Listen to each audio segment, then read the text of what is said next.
Hello and welcome to this edition of Talk Viet Nam. Today you'll get a great opportunity to meet with a distinguished guest, His Holiness Gyalwang Drukpa from India. His Holiness has been known the worldwide over as being a monk of wisdom, love, and action.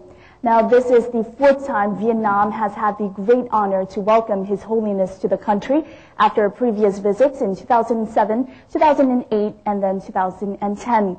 His Holiness has received the warm welcome of monks, nuns, and Buddhist dignitaries as well as followers here in the country on the occasion of the 30th anniversary of the United Buddhist Sangha of Vietnam. Now it is my very honor to welcome His Holiness Gyalwang Drukpa to our studio today. His Holiness the Gyalwang Drukpa is the spiritual head of the 1,000-year-old Drukpa order based in the Himalayas region, with around 1,000 monastic centers and millions of followers worldwide.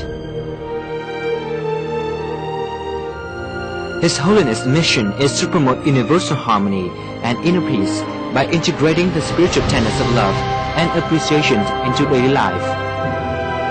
His work includes promoting gender equality, establishing educational institutes, medical clinics, and medication centers.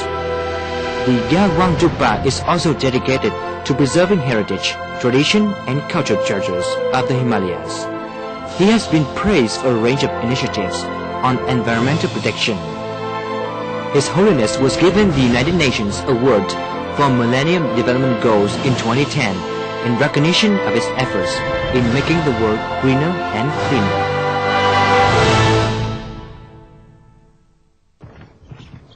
Welcome, Your Holiness, to Vietnam Television.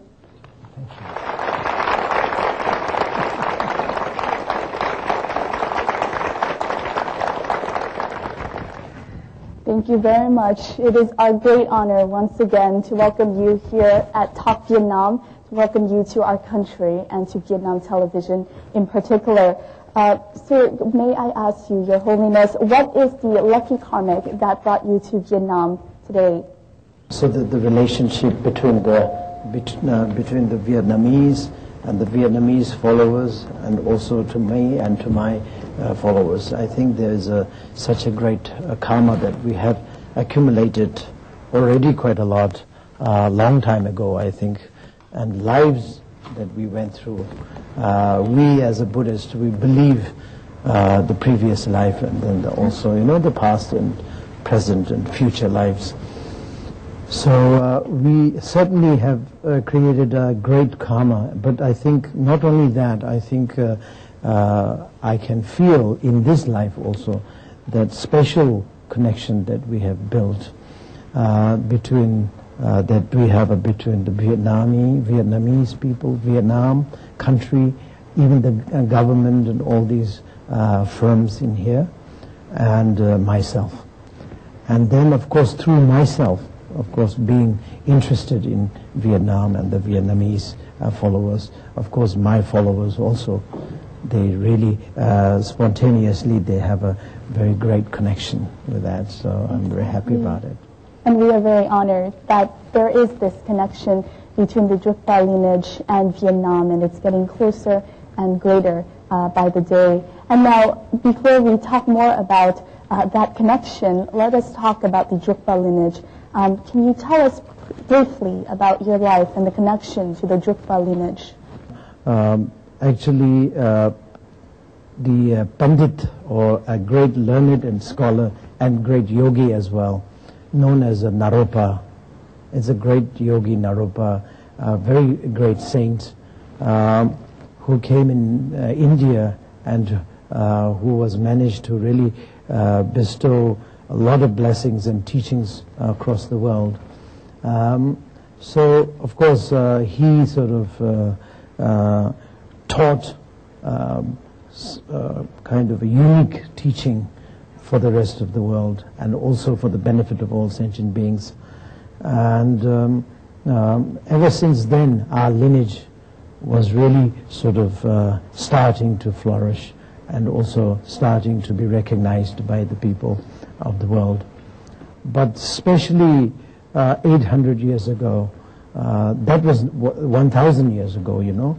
But the 800 years ago, there was a yogi known as Drukpa Gyalwang, and he especially sort of pronounced the highly sort of highlighted this lineage as a dragon lineage, you know. Until then, the lineage was not known as a dragon, but then ever since then it was known as a dragon, because when he sort of first found the foundation, the temples, and the place where he could manage to sort of teach and spread the lineage and the teachings and the beneficial activities, he saw a nine dragon flying, a nine dragon lying on that piece of land.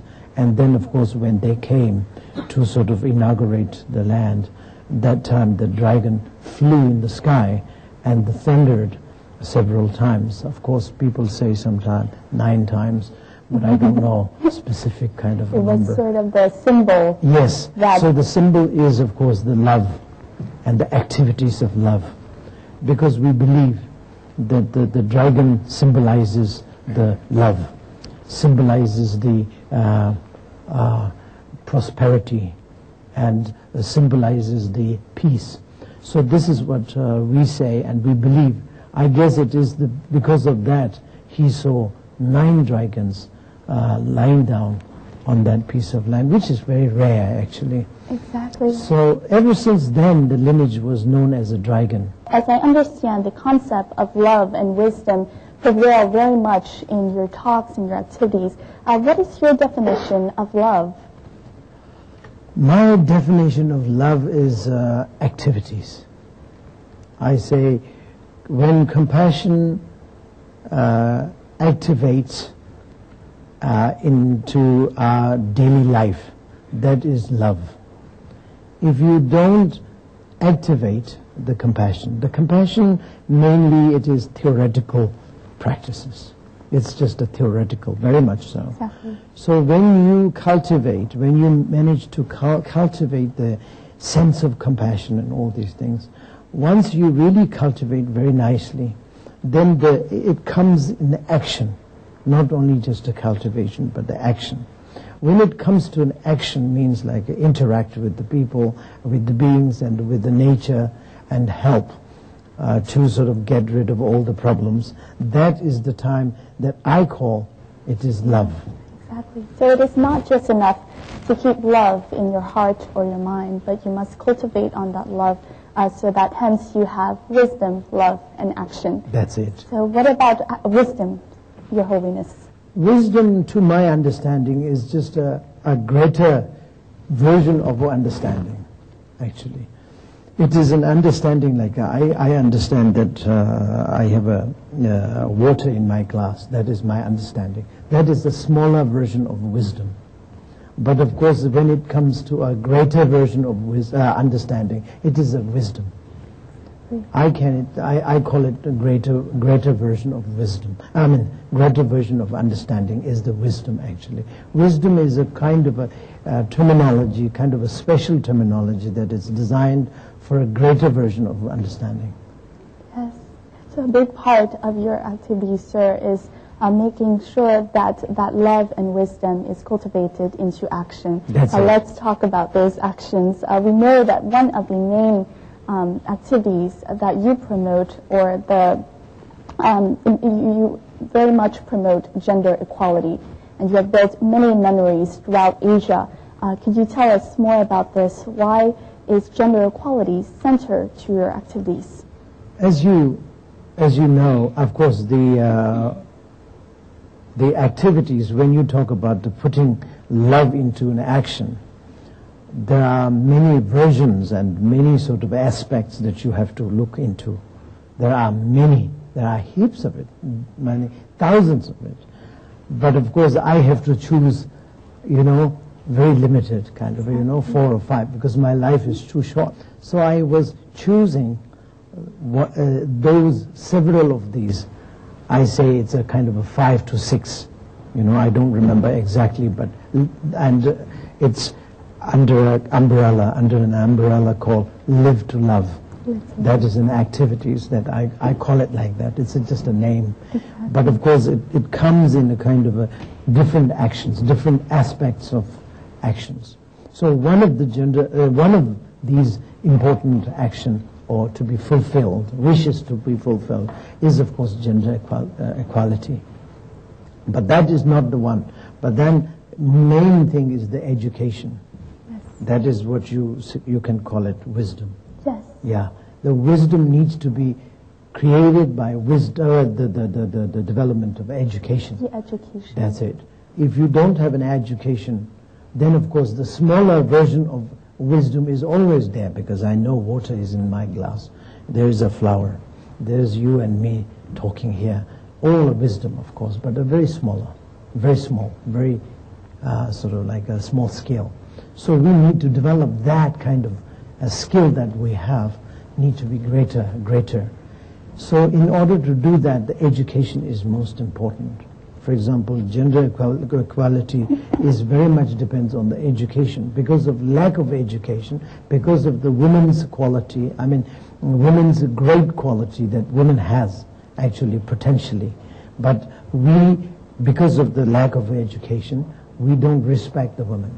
We don't respect the fact that the woman has the ability. It doesn't mean that man doesn't have it. Man has it equally. But woman has also. So why not? Women also should be respected. So that is the thing. But we don't respect. Why? Because we have a lack of education in that respect. So therefore education needs to really be built.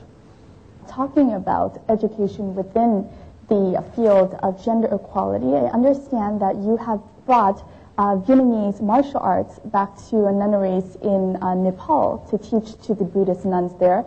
So in the following part, we have a short clip from BBC talking about this effort in order to promote gender equality through education. Let's have a look.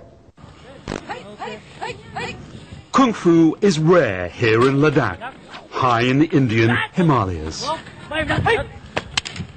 And these Kung Fu fighters, more unusual still.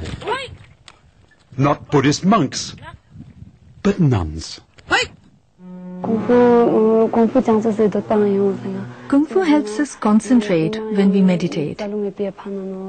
That's why we are so keen on it. Secondly, it keeps us healthy and strong. Kunzang and her friends belong to the Drukpa sect of Buddhism.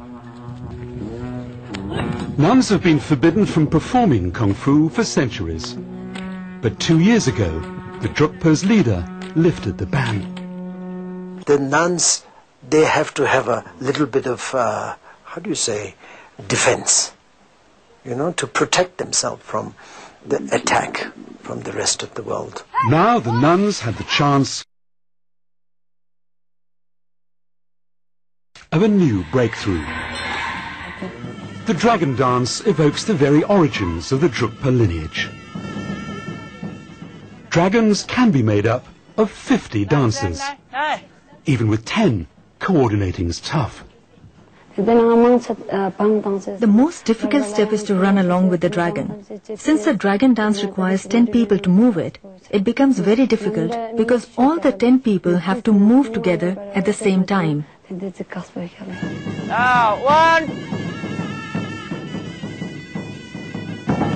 The women of Ladakh finally entrusted with ancient crafts and secrets.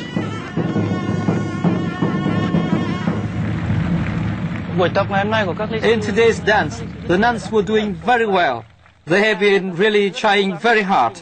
With this level of performance and with more practice before the annual Drukpa Council, there'll be a big success.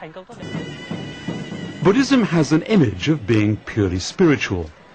But His Holiness has taken the Drukpas in a fresh direction. Under him, they've been united in believing they should engage with the world and give women equal opportunities. We've just seen here in this report, young Buddhist nuns from the 1,000-year-old Drukpa Buddhist sect are taught martial arts by their Vietnamese masters. This is very much surprise and also an honor for Vietnamese people. Could you please share with us more about this? So speaking about martial arts, there are many different the martial arts, I think, in Chinese, Japanese, Koreans, etc., and Vietnamese. And I don't really know all the details, but as I said before, we usually have a very good karmic connection between the Vietnamese and myself. So of course I prefer sentimentally and emotionally that to have a Vietnamese master, and that's the reason we had a very nice, because of his kindness and also his generosity, because he really he really gives his time and effort to teach, and also not only just to teach but very patiently, you know, tolerantly. So he was very, very kind, not only just this year, but the many years ago he started to sort of teach, and also he will, we hope that he will be able to teach again and again, time to time, until we wear the yellow belt. Until we advance to that level. Can you share with us, Your Holiness, what are some of the benefits that has been brought to the nuns through them learning martial arts? I don't really know in details, you know, but of course from external point of view, I definitely started to seeing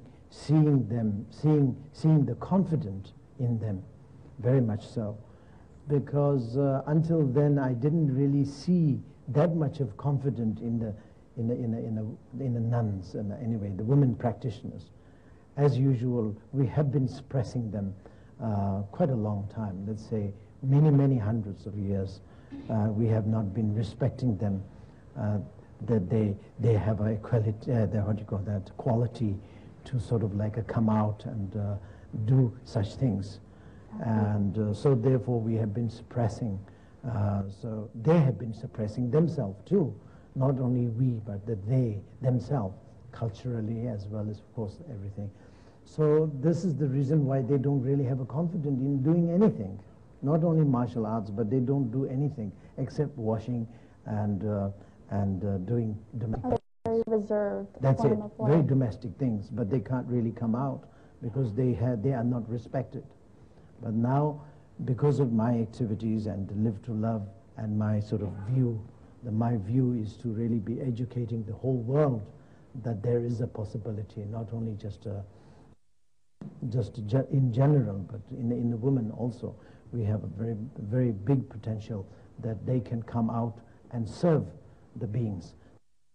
It was hardly easy to bring about the change, but His Holiness Gyalwang Drukpa has integrated women into the faith with rights equal to man.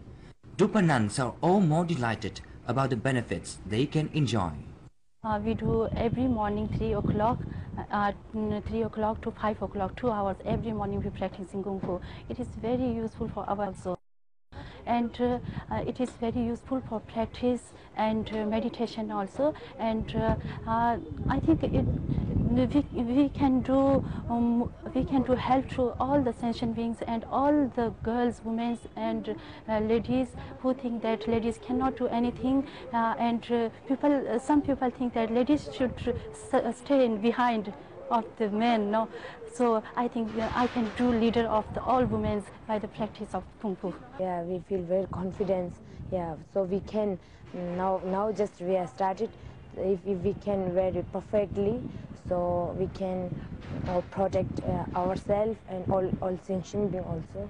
Yeah, that's perfect. We really feel happy because we all are here as a gender equality. So we practice everything in an equality way. We learn and we get a support from everyone, and that really makes us feel happy. And especially we work as a gender equality. That makes us feel very happy.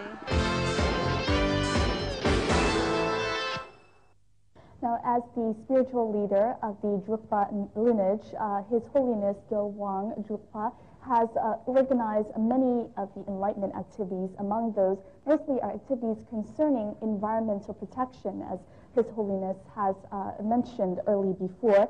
In 2010, the United Nations presented His Holiness with the United Nations Millennium Development Goal Award in recognition of his contribution to environmental protection. We'll have a look at that in the following. In 2009, His Holiness Gyalwang Drukpa, together with over 1,000 monks and nuns, and residents from nearby areas, spent 3 months trekking through difficult terrain of the Himalayas, covering a distance of 400 kilometers. The long march, or Padayatra, was undertaken to promote awareness about the ecological problems plaguing the Himalayan region. Participants were assigned the task of cleaning the area, both remote and populated, of all the rubbish and litter. In all, the group managed to collect a total of 980 kilograms of waste. His Holiness also undertook a program to plant over 1 million trees to save the environment in Changa, a village in Ladakh of India that was severely eroded by a series of cloud bursts. On the 10th of October 2010, or simply 10-10-10, at exactly 10 o'clock, 10 minutes and 10 seconds, at the village of Changa in Hemis, Ladakhis jointly broke the Guinness World Records for the most trees planted simultaneously. 9,313 people from different religions and cultures came together to plant 50,033 saplings in 33 minutes 25 seconds.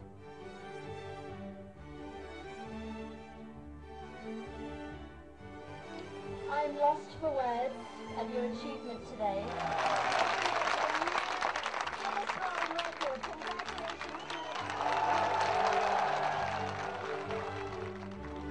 For all of his efforts, His Holiness has been featured in the world media as the monk with modern mind and mission. Your Holiness, you have been praised as a monk with a modern mind and mission, and also in some places as a green guru because of your contribution to environmental protection, as we've just seen. I know annual activity is you lead a long march across the rugged terrain of the Himalayas in order to pick up waste and trash. Can you please tell us more about this annual activity? Again, it goes back to the education, but the education has to promote from a different point of view.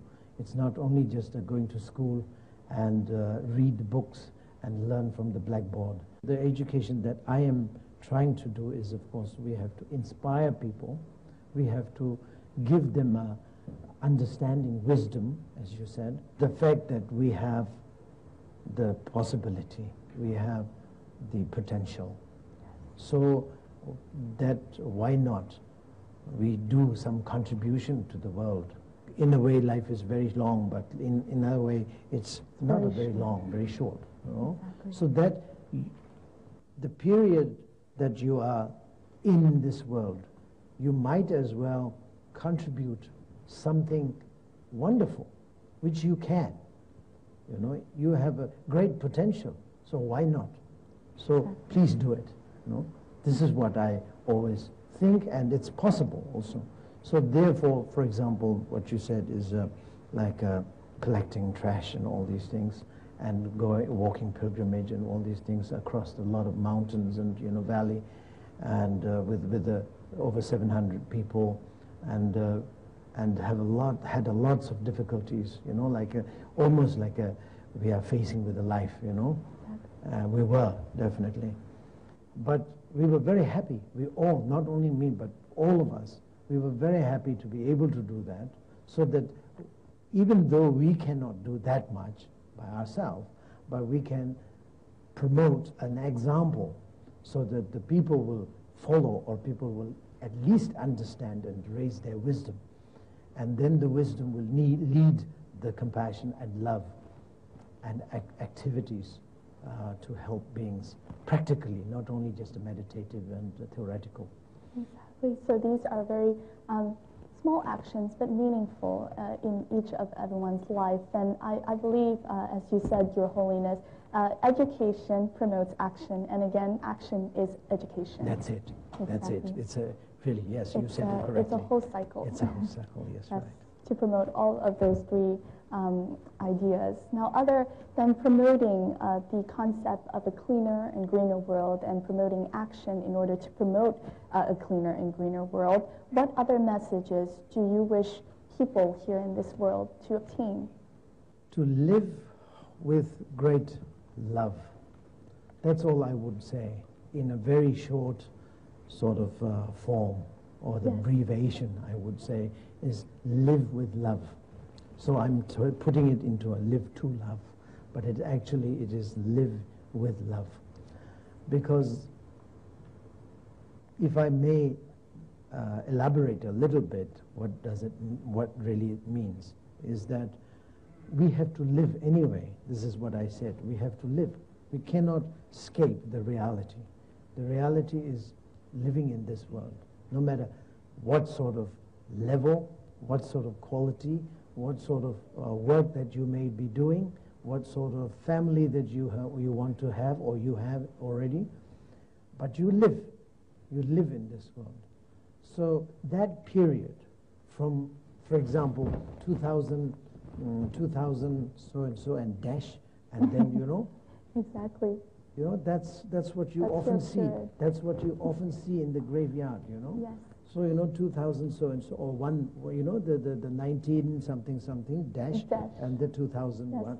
The date of birth and then the date of death. And there's a dash, nothing but dash. So that dash needs to be an active one in terms of creativity and contributing to the society.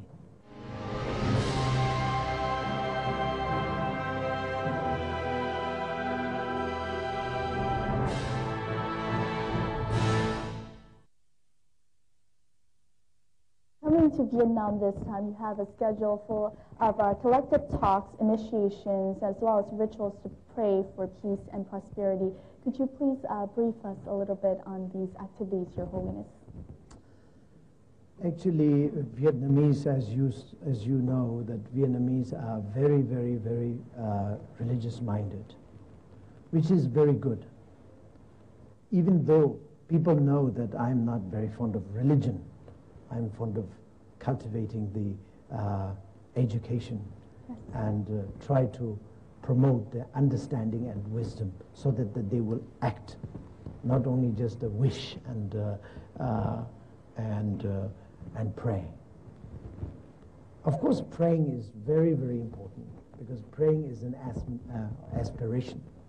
You have to aspire. You have to have an aspirational mind of enlightenment or whatever. So you have to have an aspirational mind. Not only aspiration, but you have to have an inspiration also.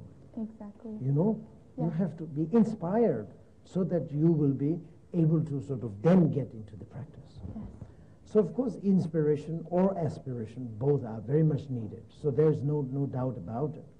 And so therefore, religion is very much connected, well connected. So this is the reason why I also feel that such kind of ceremonies, such as praying for the people who left this world, but they may be somewhere definitely in this world. So we have to really help them so that they can also be helping us.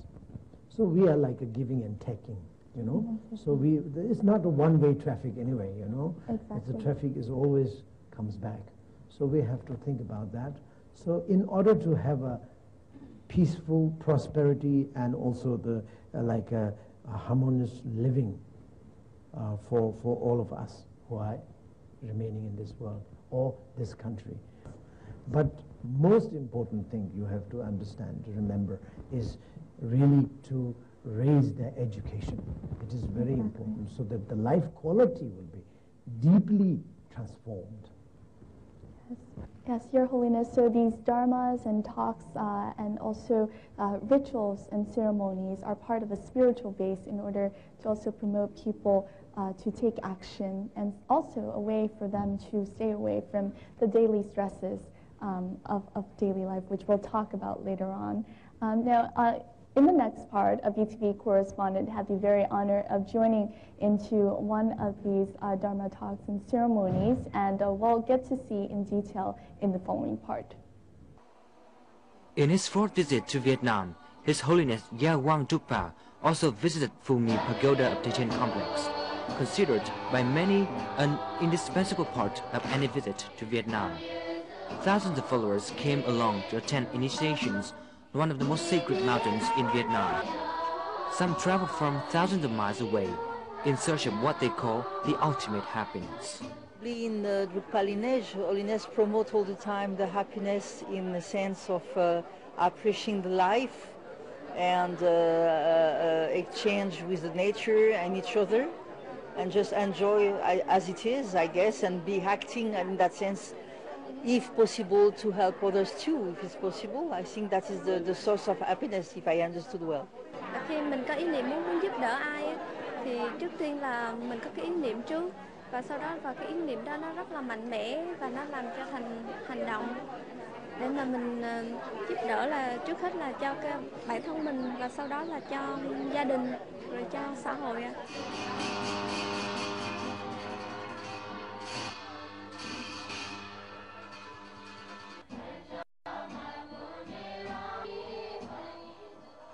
After the ritual sang short, a fire purification practice, His Holiness gave a short teaching to the devotees. Change mentality, transform behavior, and be friendly to all beings of the world were some of the key elements of the prescription for happiness. Joining prayers is good, but not good enough. Everyone is recommended to take the message to become a kinder person. Song song với cái việc tu tập tình yêu thương, phát triển trí tuệ, thì các đệ tử của Drukpa trên toàn cầu cũng thực hiện những cái thiện hạnh, tức là áp dụng những cái giáo pháp của Đức Phật để truyền tải vào đời sống, để làm cho cái cuộc sống tốt hơn và có một cái xã hội được an bình và được tốt hơn. According to Buddhist history in Vietnam by Most Venerable Dr. Lê Mạnh Thát, Tây Thiên is the cradle of Vietnam's Buddhism. Buddhism first came to Vietnam from India under the King Asuka dynasty in the 3rd century AD, and this was also the place where the first Nang Sangha was established by the followers of the king's princess. Together with His Holiness, the 108 nuns in the Sangha from India feel a kinship with the nuns in Tây Thiên. In Tây Thiên, it's like staying in a retreat. It's very beautiful, and like nuns work so hard. They are like making houses by themselves. It's very difficult, and they have made it so nicely. We went around all the places, like all the pagodas here. Like their pagoda, I think, is the best one here.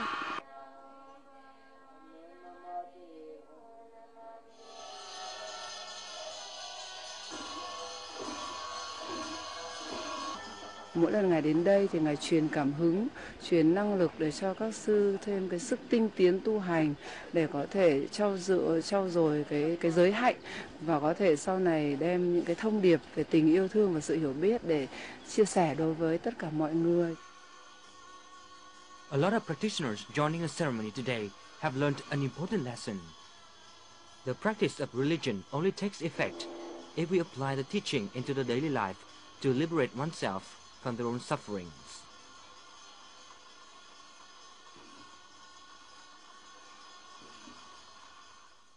Now, sir, thousands of Vietnamese people have had the honor of joining in these Dharma talks and ceremonies. And I believe not only for those Vietnamese people, but for everyone across the world, the goal of finding true happiness is always somehow hovering in their mind. How do you define happiness, and what do you think should be done in order to achieve it? There is a short-term and long-term happiness. There's a different two different major difference of happiness if you define into two. So of course, short-term happiness is something that we respect, of course, short-term happiness, but of course, it's not the happiness that we're really looking for. Our happiness is kind of a long-term that we are really looking for. So for that reason, we need again education, and it's a kind of long winding also to reach this kind of level of understanding. It needs a lot of time, a lot of effort, but short term or maybe just temporarily, the religion is a very nice, skillful method. Religious method is a skillful method to give you a ground that you can sort of rely on. So it's like somebody you have to lean on. It's not only a religion, you know? Yes, exactly. But of course, usually, for example, I rely on drinking water, for example, you know? If you don't drink water, you wouldn't survive. So therefore, I rely on the drinking water. So the water is my religion, because you just rely on the water. Same thing, you know, if you have a medicine or something like that you have to eat all the time so that you will survive. So that is your religion, I would believe that way. And your office work, like your career, is your religion, because you have to do it every day. So that will survive. That is a survival thing. So that is a religion. Whatever it is that matters to you the most, that you need on a daily basis, could be your religion. Yes. Religion shouldn't be in a context that is quite misunderstood or anything too serious. But That's it. Religion should not be taken as a fanaticism. As long as the religion is taken in a way that is a method, skillful method to make you peace, make you understand, make you happy. That itself is the limit of the religion that can go, you know, for. So that you have to understand. So religion is something that you have to know how to handle it. If you handle the religion very nicely, then religion is a great method to make you happy. But that is temporarily happy. Yes. Temporarily happy. How about long-term happiness? Long-term happiness is only from spirituality. It has to be spirituality. And religion is maybe coming along the path of the spirituality, but spirituality is something that has to do with your own inner development, you know, like inside. It is only your inside that needs to be transformed, so that externally everything is the same, remaining as the same as before, but your world, inside world, the world that you have inside is wonderful. It has already transformed. So maybe everybody is having a little bit of trouble, but you are not going to be having any trouble. Why? Because your concept is changed. Concept of this world is transformed.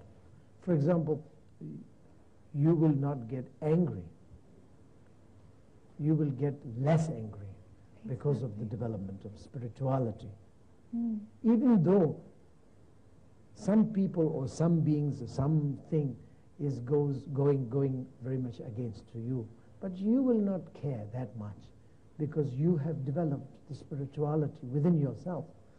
So you angry less, you fussy less, and your ego functions less.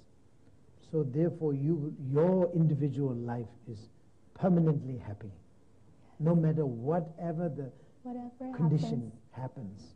You need to really know the importance of the permanent happiness, which is the spirituality.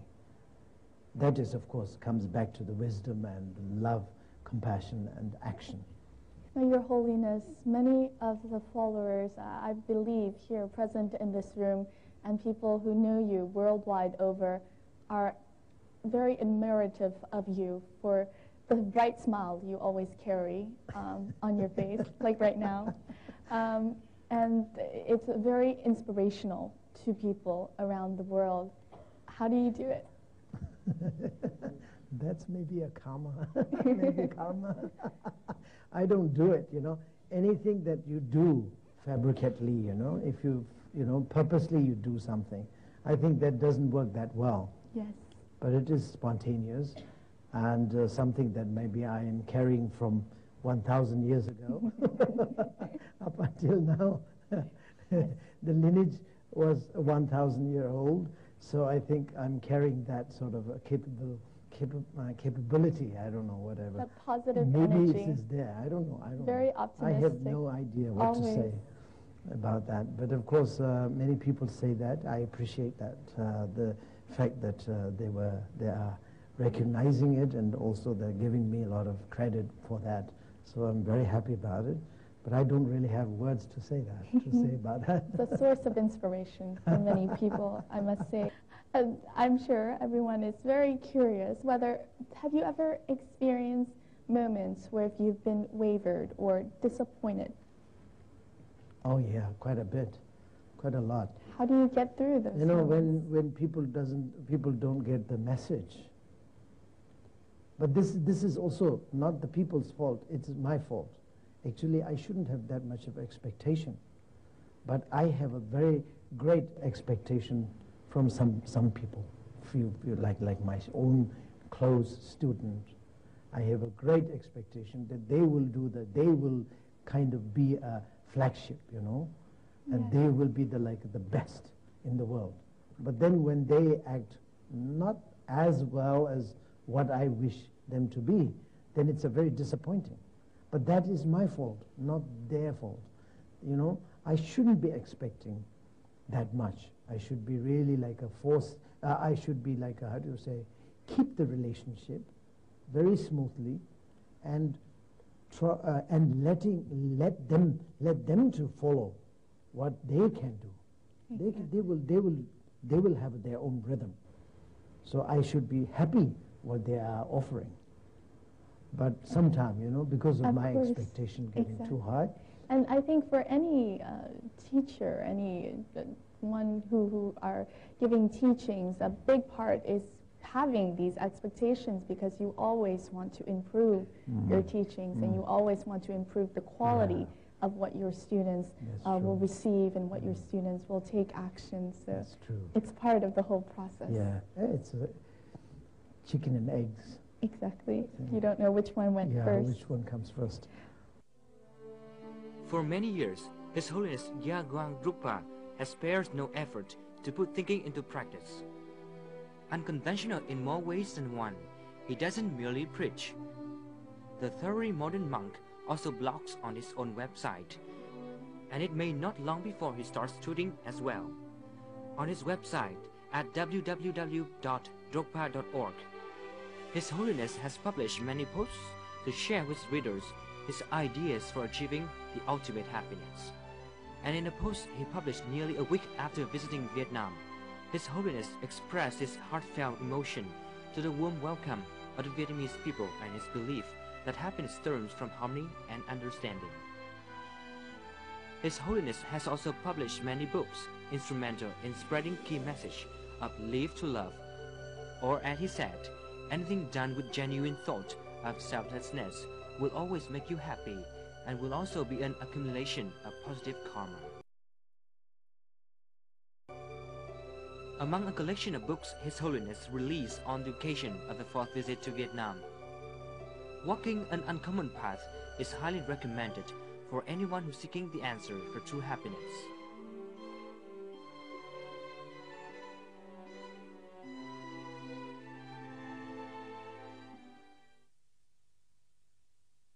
We know that you recently published a publication called Walking an Uncommon Path. And in this book, we've heard that you find very interesting advice on dealing with life, particularly with stress.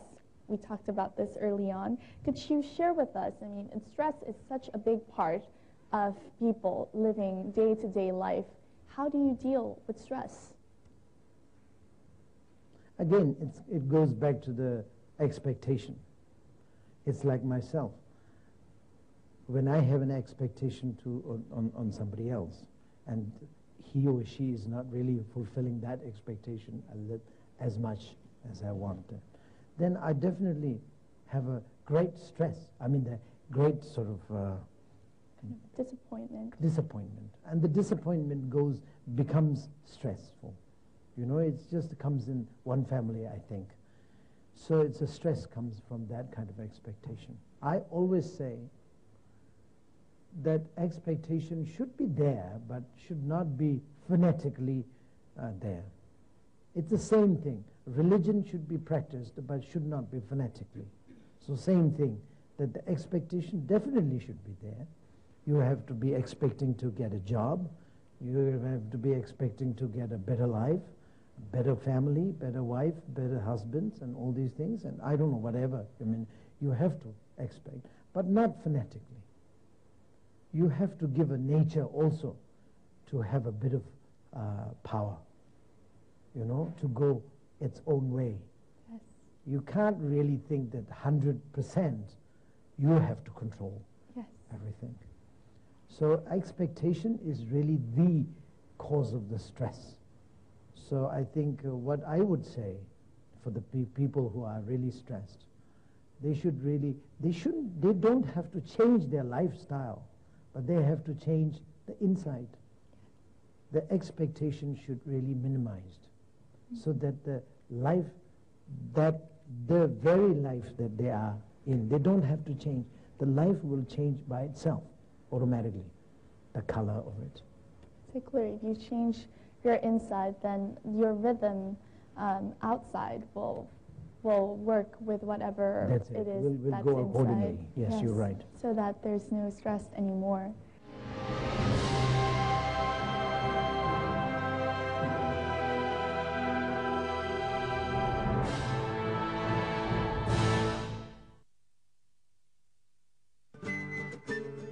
His Holiness Gyalwang Drukpa has visited much of the country.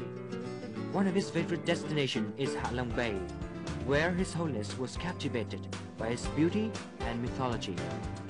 Legend has it that a family of dragon, or Drukpa, in a monk's native tongue, that helped the Vietnamese defend their motherland, spread out jewels and jades, which turned into hundreds of steep islands that dot the bay.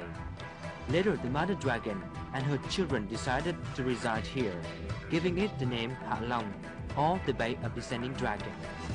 This tale seems to have foretold the connection of the Vietnamese and the Drukpa, or dragon lineage. In Hạ Long Bay, His Holiness and his followers release many captured fish back into the wild, a life-affirming ritual to pray for peace and prosperity for Vietnam.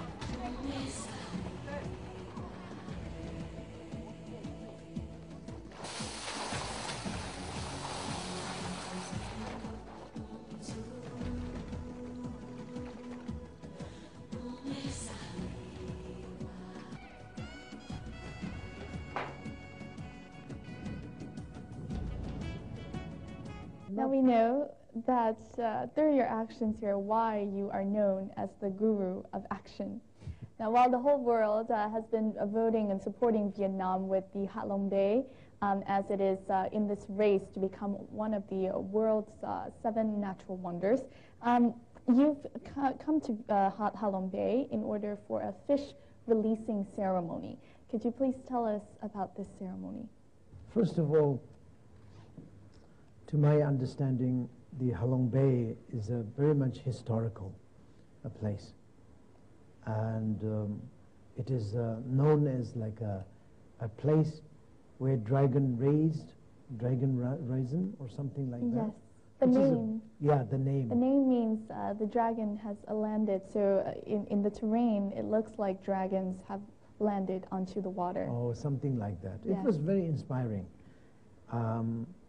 Despite of course, beautiful sceneries, and I like that sort of scenery with the hill, little bit of small mountains. I wouldn't call it mountain, but it's like a hill, and then the water, and all these things. I think elements. It's a beautiful elements, but that's not the issue. But the issue is, of course, the history, the background. It's a very, very nice. And it's a very specially connected, well connected with my lineage. Yes, dragons. Yeah, dragon, yes.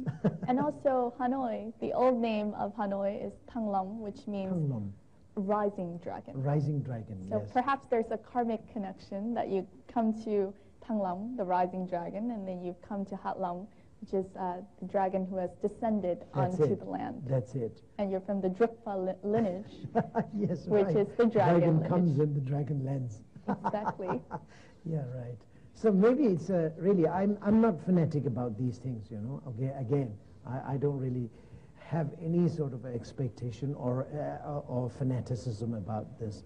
But of course, it's a very interesting history and interesting connection. And why not? We build something out of it. Yes. So therefore, I'm very excited to go back again there. And fish releasing, of course, it's generally very good deeds to give life to others, you know, instead of taking lives of others. Giving life is a symbolically great thing to do for the country and for the peoples of the Vietnam and peoples in the world. Now, after the second trip that His Holiness came to Vietnam, which was in, as we said, 2008, the Drukpa publication produced a documentary named The Land of a Dragon, which goes back to the symbol of the dragon again. So let's have a look at a short clip of this documentary.